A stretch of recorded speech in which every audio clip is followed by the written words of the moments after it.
By applying pressure to the system, it helps identify leaks, weak points, and other issues that could lead to engine overheating or coolant loss. This engine cooling system pressure tester is designed to test pressure and condition of engine cooling systems.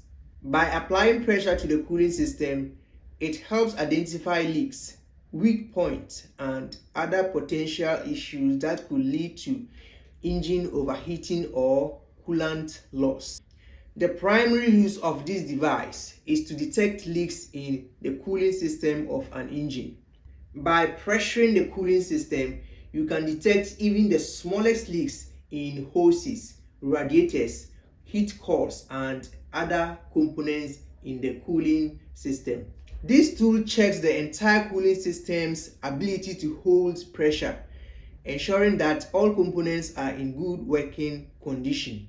Regular use of the pressure tester can help identify issues before they become major problems, such as smaller leaks could turn into bigger ones, leading to more costly repairs.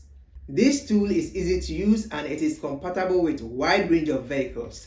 The link to the tool is in the description. Subscribe to the channel because I have more educational videos coming up for you. My name is Ishak and see you in my next video.